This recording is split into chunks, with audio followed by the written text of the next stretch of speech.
is Dr. Finley, mirror, Dr. Finley. Oh, it's doctor. Okay, make yourself comfortable and in your own time, Doctor. I think I'm a combat medic. Right then. So basically blood transfusion, transporting blood from one casualty from the healthy body to top their blood supply up if there's an issue. Does anybody have any experience with blood transfusion? Right, okay. Keeping this, how good is your level of knowledge? Excellent or basic? I know how to put blood from one to another. Right, we'll keep it basic then. Okay, right. First thing you must understand when doing a blood transfusion from one person to another is mainly the blood group of the person. Obviously you're not going to have the means to test, so you're going to have to rely on the basis that somebody knows and is certain of their blood group. Okay? The blood group you're most looking for is O negative. Okay? That's a universal donor and can go into literally anybody. Even AO? It can be in an emergency. It's not ideal. Okay, it's not ideal, but in an emergency situation, it won't necessarily kill them. You're taking a risk, but you don't have any other option. If that's the only person you've got as a blood donor, you don't really have any other choice. Yeah? You might feel a bit poorly, Gigi. You'd feel more than poorly, but you're not necessarily going to die. Oh, God, scared it better. Okay? That's the risk you're taking with blood transfusions. There's never ever going to be anybody. You're praying that you've got an O negative donor, okay, and that then you've got a broad spectrum in your group of different blood groups. But how are you going to test? Because you don't have a laboratory, you do not have the facilities. What, so you're saying not out on the field? Yeah, pretty much. What you have is at your disposal. I've got Mirror and his guys this morning to take everybody's blood type. So unite, guys, after this lecture. Sorry to interrupt, Doctor.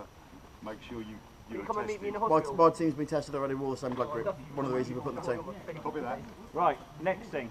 Okay, blood is transfused into a casualty based on certain requirements. Obviously, blood loss being the first one, and getting blood back into somebody. Okay, the second one is obviously for platelets, if there's a low deficiency of platelets, and the third reason is basically plasma, replace body fluid. But I mean, that's at your worst case scenario. Now, transfusions, basic transfusions, how long do you think it would take to transfuse blood from a healthy person of the right blood group into another person? How much blood? Say 1 unit? Say a unit. 45 minutes? Half hour.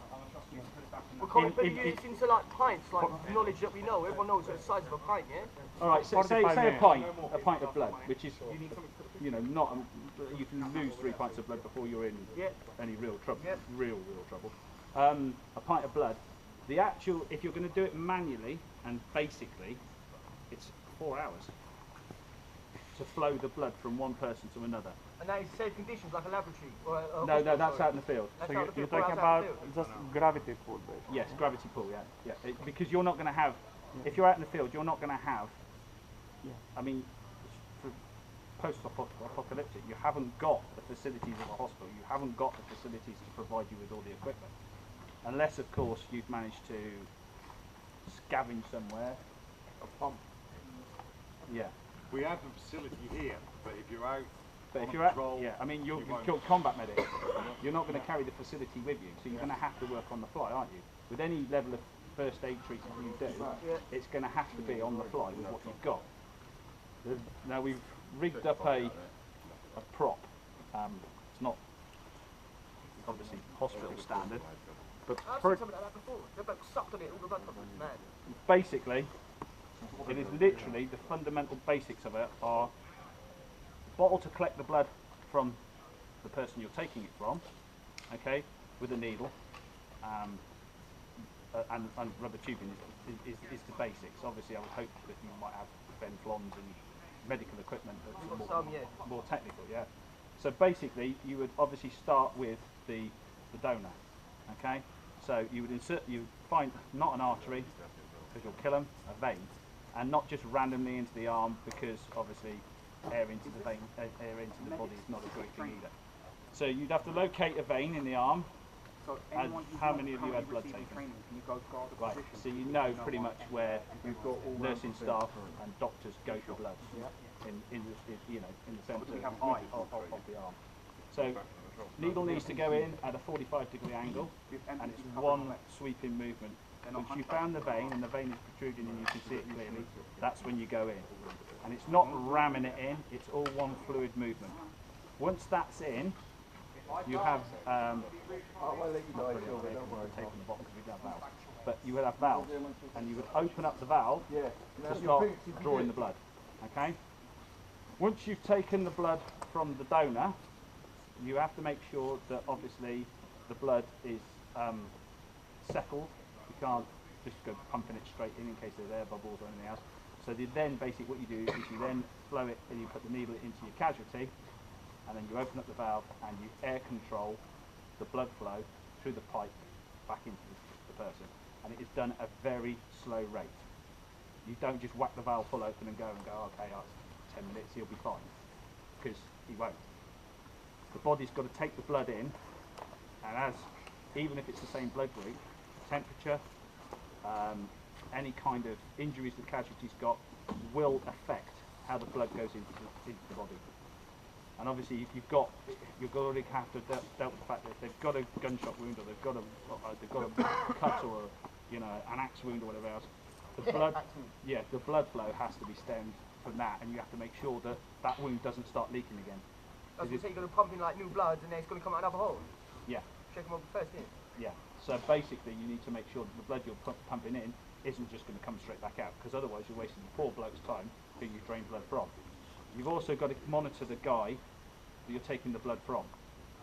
Okay? Pulse, temperature, and if you can, blood pressure.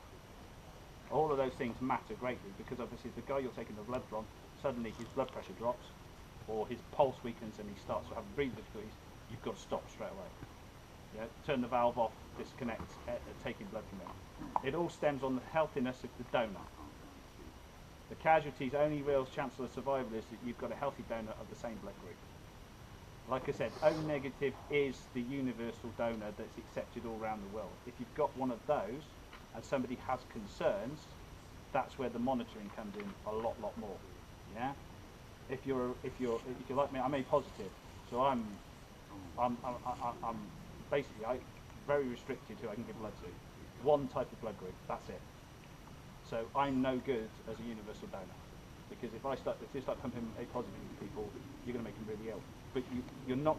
The thing is the misconception is if you put the wrong blood into somebody, they're going to die instantly. They won't. They will survive, but it's down to the medic to monitor. Okay, and it may be that you have to control the amount of blood you put in. Don't just whack a whole pint in. Yeah, just enough to keep. How long will they be incapacitated for? You've got the wrong blood. Right. So basically, depends on three things. It depends on the severity of the wounds they've already got, as to how the body holds up to taking the blood in, how quickly their body accepts obviously the white cells from the blood to start the repair process of any infection or injury, and the third thing is it's a waiting game, and it can, like I say, the transfusion can take, the basic transfusion is 4 hours, okay, without all the professional kit. Doing it like this, you're looking at another 4, 6 hours. If they start to recover and respond, you've still got to monitor them for that 4, 6 hours afterwards, and they will be incapacitated for probably 3, 4 days before they start making a proper recovery, and they're up and about and feeling okay. It's not. People seem to think that blood transfusion suddenly fix everything. It doesn't. It's a slow process, but it will save a life. Can we speed up that healing process with the in-cap for 2 days if we pump a stim pack into them? Yes.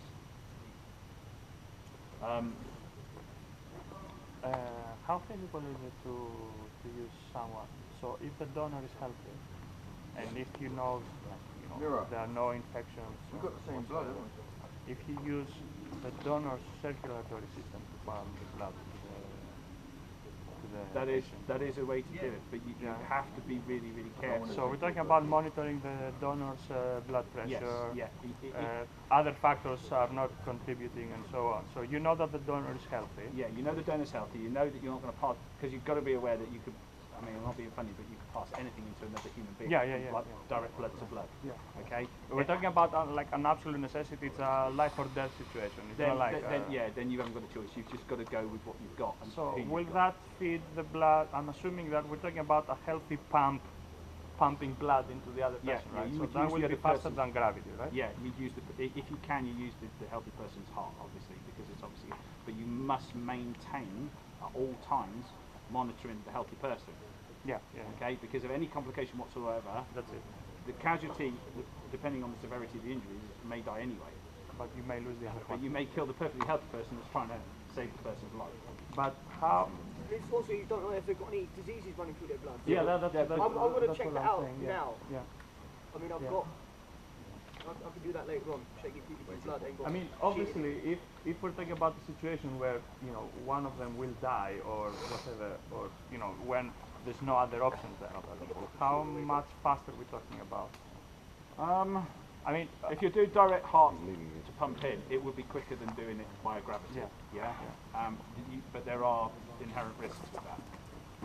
In the fact that you may even overload the casualties of the heart because you're pumping blood in from a healthy heart into a weakened heart state. But every situation is different. There's not one medical situation that is the same as the other. You've just got to hope that you've got a nice big group of people and a lot of ability to tap into what you've got, and the people that you're with know facts about themselves. Yeah, because obviously that will not be a scenario for an established camp. That will be on the field scenario. Yeah, on an established camp you're a lot better off. Yeah. And if you've got facilities, then you would obviously use filtration machines and stuff like that. Yeah. But we're talking about going back to very, very basics. And I've seen this. I've actually seen a very similar system to this work in real life. I mean, in a situation when the guy's been on the ground, we haven't had a choice, and it's been a case of 3 blood groups. We're in the group. And none matched. Yeah. Nobody was O negative, so it wasn't. We had 2 A positives and we had an AB. So what do you do? And in the end we chose the A. So whoever was B was screwed, basically. The AB guy, he was it. He was like, you're it. You sit down. But the AB gets from everyone, though, right? It's a pan donor. A pan whatever. No, the opposite of a pan donor, no? Yeah, your universal donor is O negative. Yes, but AB can get from everyone. Everybody can, AB can get from everyone. So if you are an AB, essentially you can get blood from any supply available. I'm an AB. Like a bastard. There we go, you're right. Anybody that's O-neg will be stabbed straight away.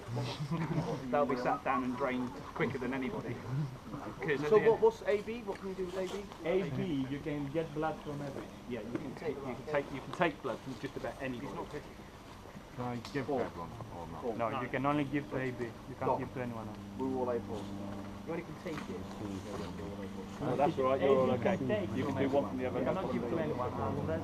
But you can't just go give it. O negative can give to anyone, but you cannot get from anyone else apart from O negative, right? But will it be possible under control?